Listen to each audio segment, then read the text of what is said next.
Selamat datang kembali di channel sederhana ini.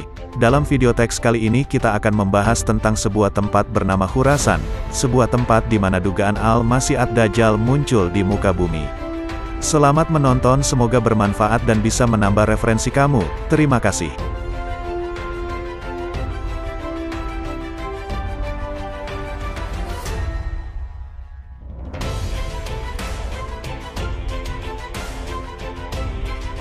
Kemunculan Dajjal merupakan fitnah terbesar dalam sejarah umat manusia di muka bumi. Imam Bukhari meriwayatkan dari Abdullah bin Umar, bahwa Rasulullah Shallallahu Alaihi Wasallam melihat Dajjal dalam mimpinya. Beliau melukiskan atau menggambarkan Dajjal sebagai seorang laki-laki bertubuh besar, berkulit kemerahan, rambutnya keriting, dahinya menonjol, cara berjalannya tidak normal, matanya buta sebelah, matanya seperti sebutir anggur yang menonjol dan terdapat tulisan kafara atau kafir di antara kedua matanya. Ia pun terkenal hebat dalam tipu daya hingga banyak umat manusia mengikuti jejak langkahnya saat ia memunculkan diri. Barang siapa yang mendengar ada Dajjal, maka hendaklah ia bersembunyi darinya. Demi Allah, ada seseorang yang mendatanginya dan dia mengira bahwa ia akan tetap beriman, lantas dia mengikutinya, karena banyaknya syubhat yang menyertainya. Hadis riwayat Imam Ahmad, Abu Daud, dan Al-Hakim.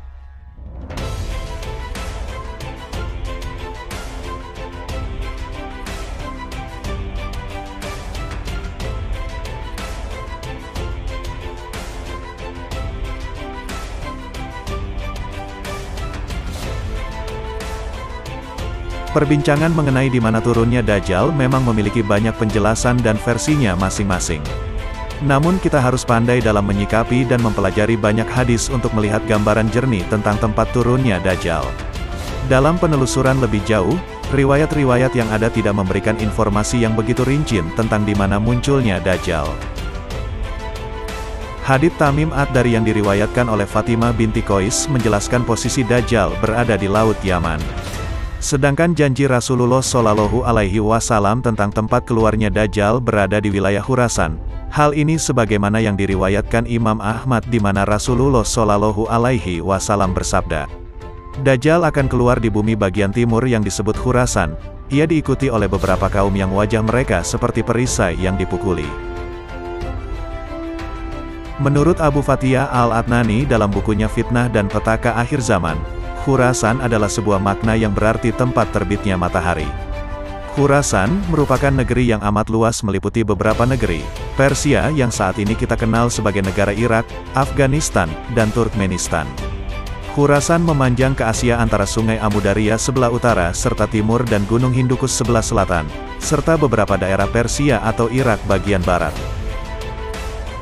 Masih menurut Abu Fatiyah Al-Adnani, ia menyatakan bahwa sebagian penulis tentang fitnah akhir zaman membagi periode keluarnya Dajjal.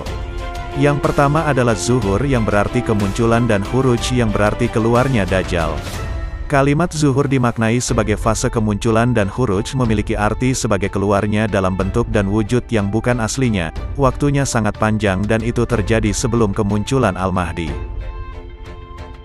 Khuruj juga bermakna keluarnya Dajjal untuk yang terakhir kalinya dalam bentuk fisik sebagaimana yang disebutkan dalam banyak riwayat yaitu buta matanya dan bertuliskan kata kafara tepat di dahinya.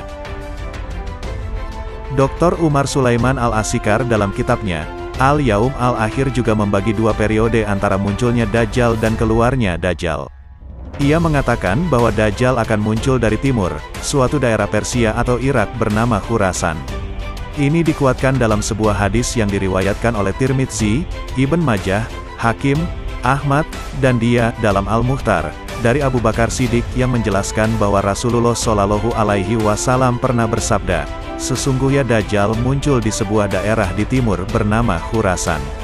Ia diikuti oleh orang-orang yang wajahnya seperti tameng yang ditempa palu.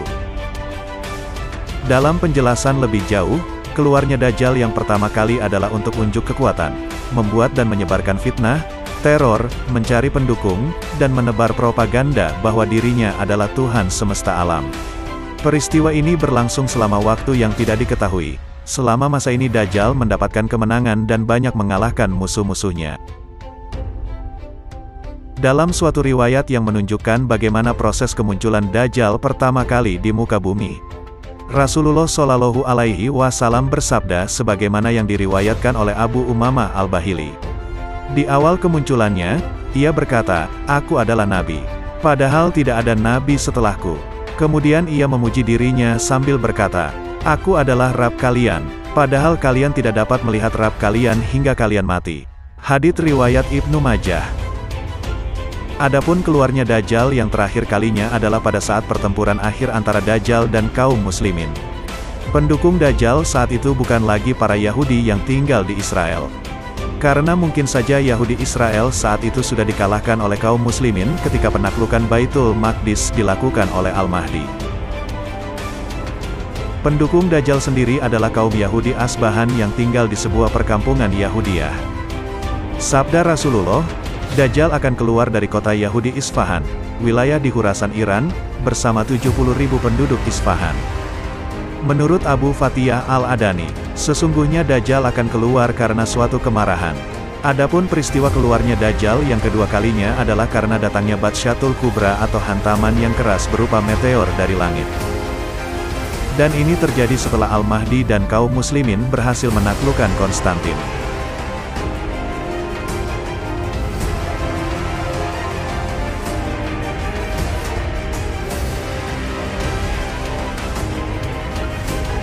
Khurasan merupakan wilayah yang penting dalam sejarah peradaban Islam. Jauh sebelum pasukan tentara Islam menguasai wilayah itu, Rasulullah Shallallahu Alaihi Wasallam dalam beberapa hadisnya telah menyebut-nyebut nama Khurasan. Jejak peradaban manusia di Khurasan telah dimulai sejak beberapa ribu tahun sebelum Masehi. Sejarah mencatat, sebelum Alexander Agung pada 330 sebelum Masehi menguasai wilayah itu, Khurasan berada dalam kekuasaan Imperium Achaemenid Persia.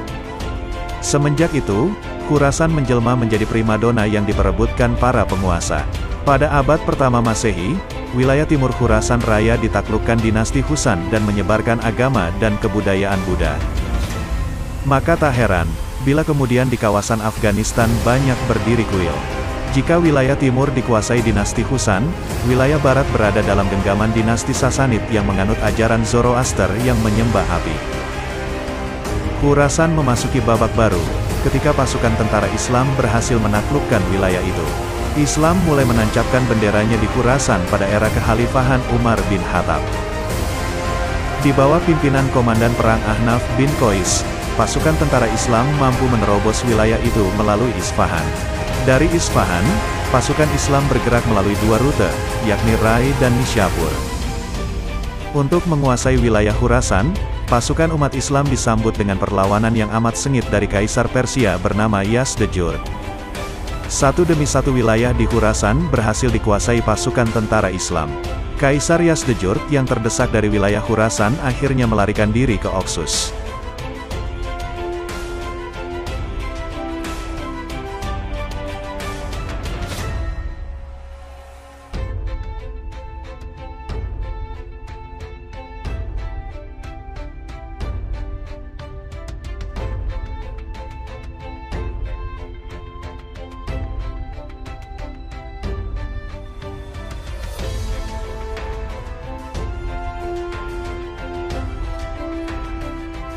Setelah Khurasan berhasil dikuasai, Umar bin Khattab memerintahkan umat muslim untuk melakukan konsolidasi di wilayah itu.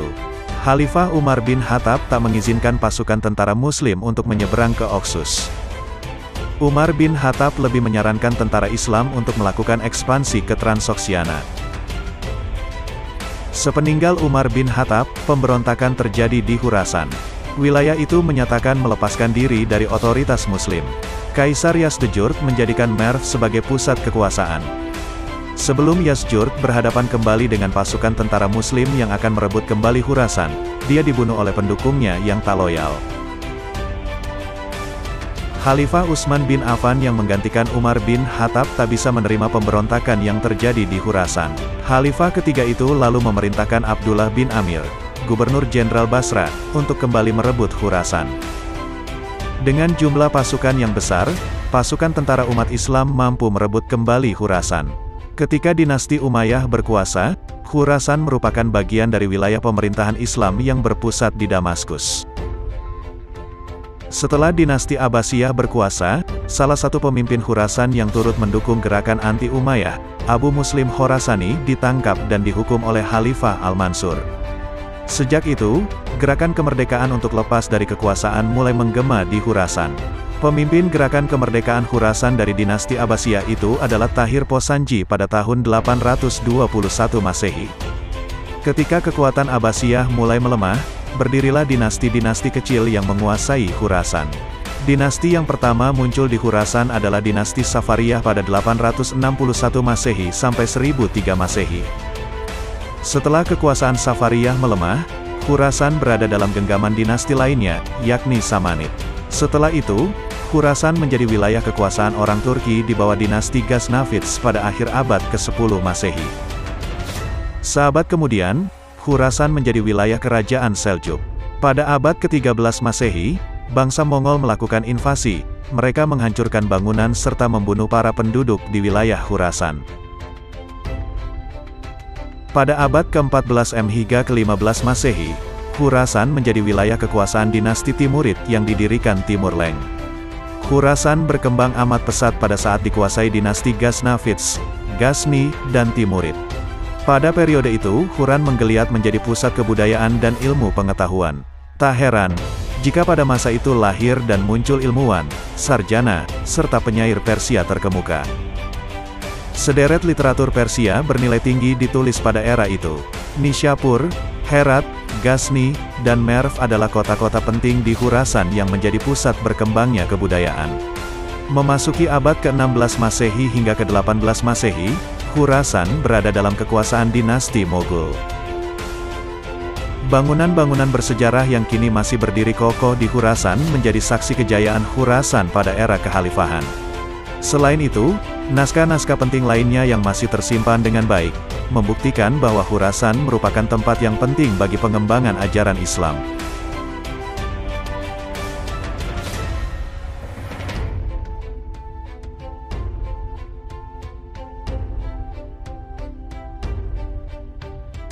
Rasulullah memang pernah memberikan sinyal kedatangan Dajjal yang terkait sebuah laut. Beliau bersabda, "Ketahuilah bahwa dia berada di Laut Syam atau Laut Yaman. Ia akan datang dari arah timur, dari arah timur, dari arah timur," dan beliau berisyarat dengan tangannya menunjuk ke arah timur. Kalaulah memang Dajjal akan muncul di segitiga Bermuda, pasti Rasulullah memakai redaksi kata "barat" dan dengan jelas menunjukkan lokasi laut yang dituju. Kita mengetahui bahwa Amerika Serikat adalah negara yang gemar membuat kisah-kisah mistik dan berbagai propaganda seperti UFO dan lorong waktu yang juga mereka kaitkan dengan keberadaan segitiga Bermuda. Jika ini tidak disikapi dengan bijak, kepercayaan semacam ini bisa menggerus akidah umat Islam bahwa ada kekuatan yang lebih hebat dari Allah dalam menentukan takdir. Menariknya, kisah keangkeran segitiga Bermuda pernah dibantah oleh kalangan Barat sendiri. Perusahaan asuransi laut Lloyd's of London pernah menyangkal misteri segitiga Bermuda selama ini. Mereka menyatakan bahwa segitiga Bermuda bukanlah lautan yang berbahaya dan sama seperti lautan biasa di seluruh dunia. Penjelasan tersebut dianggap masuk akal, ditambah dengan sejumlah pengamatan dan penyelidikan kasus perihal misteri segitiga Bermuda.